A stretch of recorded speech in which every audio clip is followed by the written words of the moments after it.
Hello and welcome, my name is Racho, and today we will be covering the changes that Trinity has received, as well as showing off a new build I have for her. Now, Trinity is actually probably not that bad as people suspect. However, if you wanted to use her as a support Warframe, she wasn't really a very good support Warframe. What she is good at, however, is being an absolute tank and also a pretty good weapons platform, and can even nuke with the right setup and right Helminth ability. I'll be showing you a weapon platform build with the setup. And the improvements that she has received to her kit have mostly been the quality of life improvements, and have definitely made playing her much more enjoyable and feel nicer. So let's go over them. So the major change that Trinity has received to her kit is the change of her passive, just like Nyx. Originally, her old passive would increase the speed at which she revives allies, and also increase how far away she can revive allies. This honestly isn't just that great of ability just generally, as half the time people don't revive allies, either because they play solo like me, just don't like reviving allies, or because they know that their ally is using Large Grasp and can just revive themselves. So she now has a new passive which will give her and or her allies in her squad increased max base health based on how much max energy she has. So herself and all her allies in her squad will gain health equal to half of her max energy. Trinity's first ability is called Well of Life. Trinity will be able to raise a single enemy and make them immune to all damage, and they will then pulse out waves of life, healing yourself and any other ally in the area. It's received a few changes. The cast animation is now better, so you can cast it while doing other actions. You can also now use it on up to 3 enemies. Previously, you could only use it on 1 enemy. The duration of the ability has been increased from 12 seconds to 20 seconds. The radius of the ability has increased from 15 meters to 20 meters. And if you or another ally in the area dies within range of the ability, one of the Well of Lives will automatically end, and the ally, yourself, or a companion will have their death negated and have themselves fully healed. So it also gives you a health gauge now. The augment for this ability will make it so that enemies affected by the ability will drop 4 health orbs, and also a 100% chance of dropping an energy orb when they die. Her second ability is somewhat similar to her first ability. It's called Energy Vampire. Energy Vampire allows you to target one enemy. That enemy will then send out pulses that will replenish your energy pool. However, the major difference between this and her first ability, besides the fact that it gives you energy instead of health, is that while the first ability makes enemies immune to damage, this ability will instead damage enemies. Initially, when the enemy dies or when the ability deactivates, it will send out a much bigger pulse, almost giving you a lot of energy all at once. The main change that this ability has received is now it is better to cast. You can cast it while moving. It also will now do more energy pulses for the longer duration you have. Previously, you would want to mod for negative duration for the setup, because negative duration increases how fast the pulses would come out, which is still true. However, using duration will actually increase the amount of pulses you get, which can be quite helpful. And you can now recast the ability, which will result in the previous caster to be released from it. Also, forgot to mention, the damage this ability does is true damage, so with enough strength it can actually kill enemies quite quickly. The augment for this ability will also make the pulses give you shield regeneration, and this update also increased the amount of shield regen you get from the augment from 150% to 225% at base. Trinity's third ability is called Link. Linking the ability will, well, as you can see, link her to enemies that are in the area. Kind of similar to how Nidos's parasitic link works. When Link is activated, 75% of the damage that Trinity receives will be redirected to the enemies linked with this ability. In addition to this, so will any status effects applied by Trinity. For example, knockback. The update this ability has received is now that the number of targets this ability can link to scales off power strength.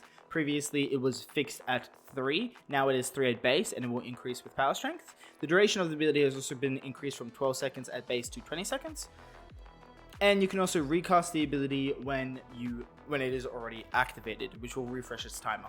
The augment for this ability will make it so that enemies that are currently being affected by Link will have 60% of their armor stripped at base, which obviously scales off power strength. It is not a permanent armor strip. We can see here that the enemies afflicted by Link are now armored, and if I walk away from them, you'll see that their armor comes back as soon as Link stops affecting them. Trinity's fourth ability is called Blessing.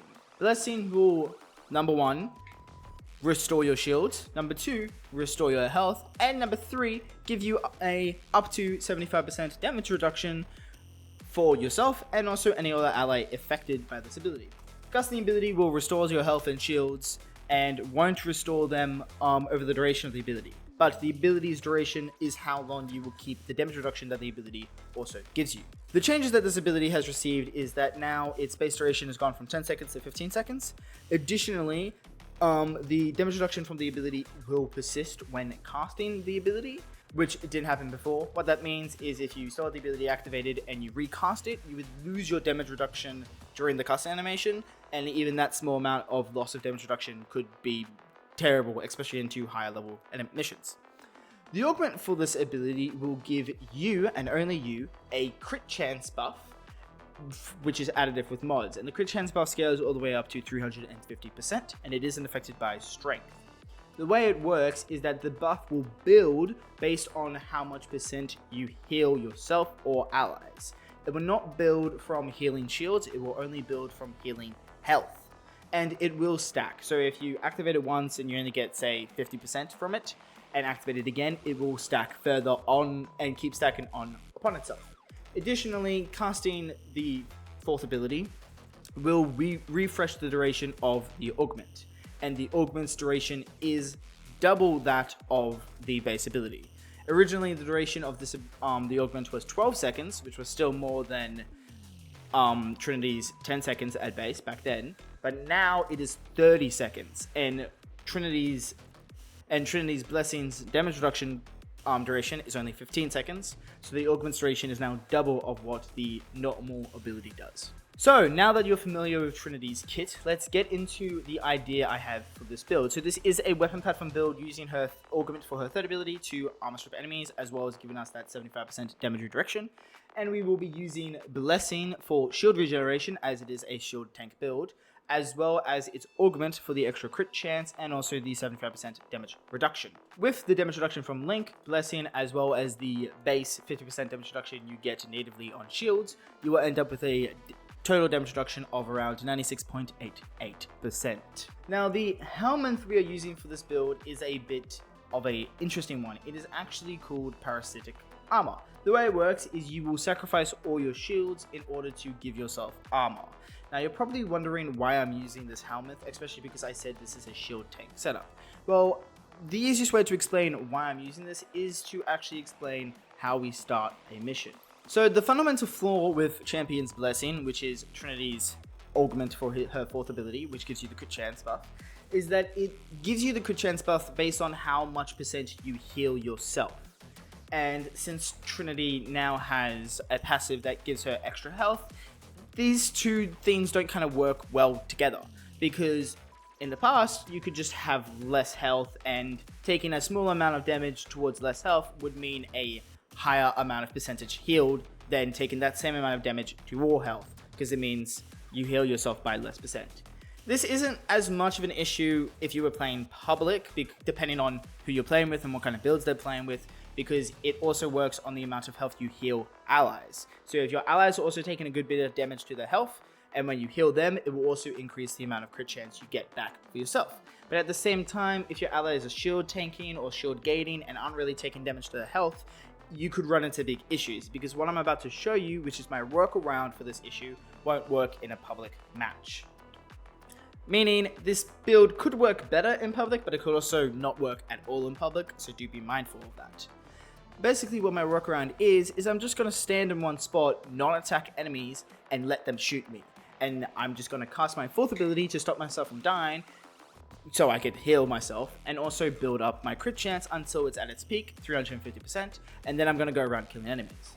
The reason why I'm using my Parasitic Armor for this is because I am running a shield tank setup, and if I had to wait for enemies to get rid of my shields, I could be sitting around for a while. So Parasitic Armor helps a lot, gets rid of my shields, gets rid of my shield gate, which is a big issue when doing this exact thing that I'm about to show you. And even if I wasn't doing a shield tank setup, this would still be a concern. And I would recommend using a shield tank setup on Trinity, because if you went for a health tank setup, you would find you won't be taking much damage to your health anyway, because your 4th ability, which you want to be casting quite often, will fully restore your shields anyway. So it doesn't really matter. In fact, my original version of this build was a health tank build, but because my shields are being restored anyway by my 4th ability, I was barely taking any damage to my health, so I opted to go for a shield tank build instead. Also, the last thing I will say about Champion's Blessing is you have to make sure you are recasting Blessing. Blessing will run out a lot faster than Champion's Blessing. As I said, the base duration of Blessing is half of Champion's Blessing, so you can very easily just recast Blessing as soon as it runs out, which you want to do anyway because you want to be getting the damage reduction from Blessing. But if you forget to recast Blessing and you end up running out of Champion Blessing's duration and have to rebuild this whole thing up again, you're going to run into issues. So you want to make sure that doesn't happen, because each time you cast Blessing, Champion's Blessing's duration resets, which you want to make sure you keep doing. So what I'm about to show you is very simple. Pretty much all I do is I find an enemy, and the first thing I do is get my second ability activated to get my shields, and I'll kill them. When you're doing this, you may run into issues with dying, so you probably do want to have Last Grasp set up. It obviously works better if you do have Last Grasp set up. So we're just getting my energy up. We'll activate my first ability now, the Helminth, in order to get my armor. And all we're going to do is we're going to switch between casting Blessing and also casting my second in order to keep up my energy, so I have enough energy to actually cast Blessing. So we want to make sure we'll keep using our second to keep our energy up, so we can keep casting Blessing to build up our crit chance. And as you can see, doing this method already has my crit chance all the way almost at the max at 329%. And if you remember, the max is 350%. And also, if it wasn't clear, you definitely want parasitic armor on your first ability. And when you're doing this, do not activate Link. As we're playing around the mission and killing enemies after we've done the setup, you do want to activate Link for the survivability and the armor strip.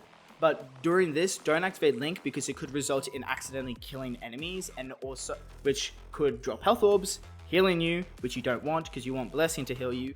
And also it gives you that increased damage reduction, meaning you'll take less damage, making this process slower as a whole.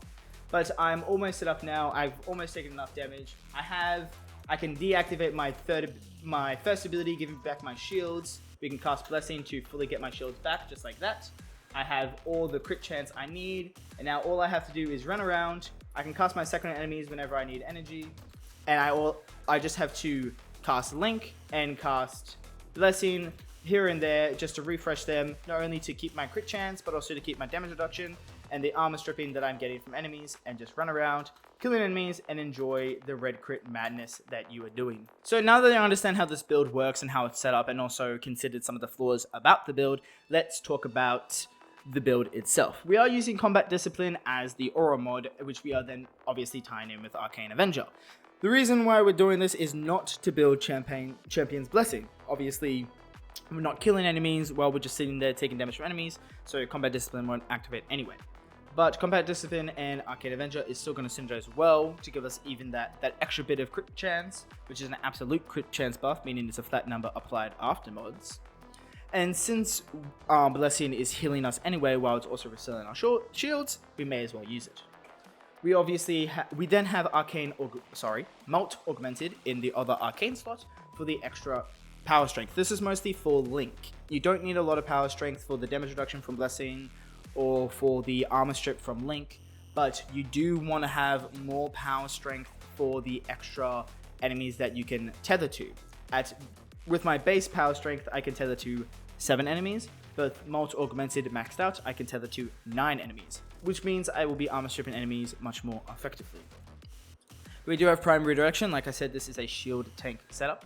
You don't need anything like Arcane Aegis, Flash Reflection, or even Adaptation, because you get enough shield regen and damage reduction from your 4th ability, and the damage reduction from your 3rd as well, obviously.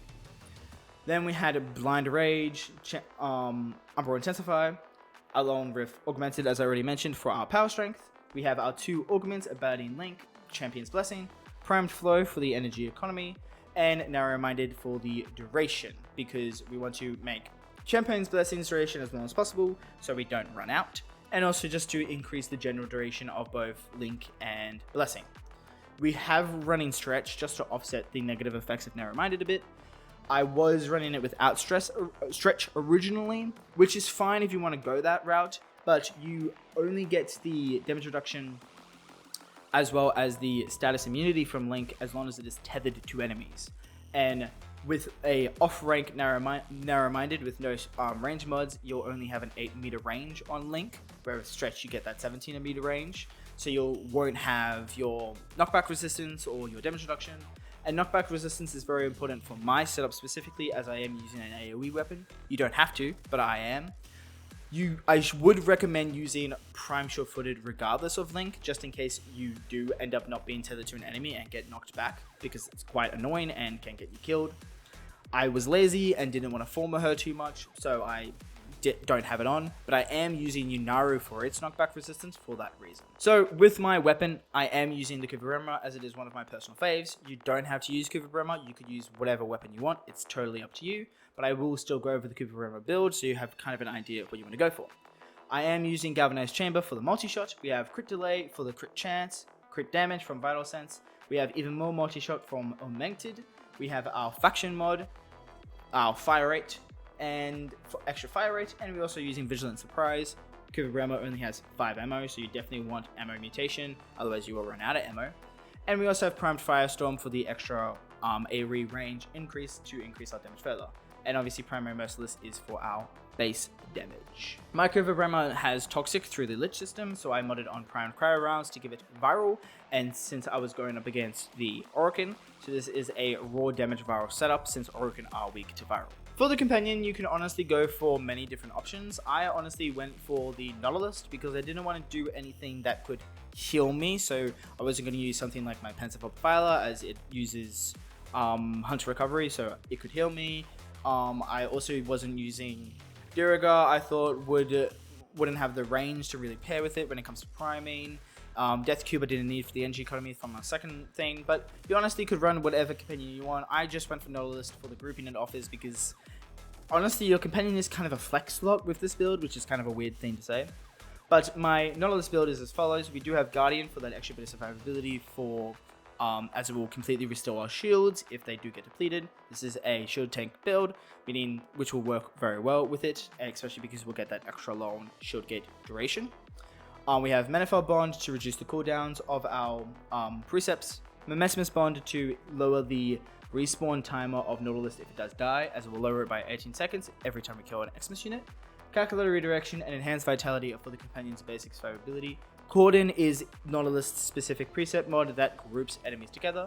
Primed Regen also to lower the recovery timer for the companion. Synth Deconstruct for the extra health orb drops, and Vacuum as a must-have mod, and obviously Assault mode so the companion can actually attack enemies. We are then using the Tactical, which is the best companion weapon in the game when it comes to priming, as it is a chaining beam rifle with pretty good status chance. Rifle Aptitude for the status chance. Fast Reload for the reload speed, Shredder for the fire rate and punch through, and the Chamber for the multi-shot. Everything else is just our elements, which what we want to prime with. It has Inherent Base Electricity, which stuns enemies, Radiation, which is more crowd control, Viral, which increases the damage we do to enemy health, and Magnetic, which increases the damage we do to enemy overguard and shields. For the other weapons, you can just go for straight utility, run whatever pistol you want. However, I would recommend using Amalgam Barrel Diffusion for the extra rolling speed. And my melee is the Paretos for the evolution that gives me sprint speed and slide, and the evolution that gives me parkour velocity. Like I said, for the focus skill, I am using Yunaru for the knockback resistance because I don't have Prime Sure-Footed on this build because I was lazy. And I also don't want to rely on Link completely for the knockback resistance just in case it ends up not being affected by an enemy, in which case I lose my status immunity. If you are running Prime Sure-Footed, which I would recommend, then you wouldn't have to use Yunaru. Instead, you could go for Xenarek for some energy, which you wouldn't need. You would only really do this if you wanted to get rid of her second ability or didn't want to rely on her second ability. Matarite can be very good for the extra power strength, which will increase the amount of enemies you can link to with your third ability for even more armor stripping. It also gives you some casting speed, so if you wanted that, you could go from that as well. I personally don't think she needs it though. And Vazarin could be used for the extra survivability or even extra grouping if you wanted that as well.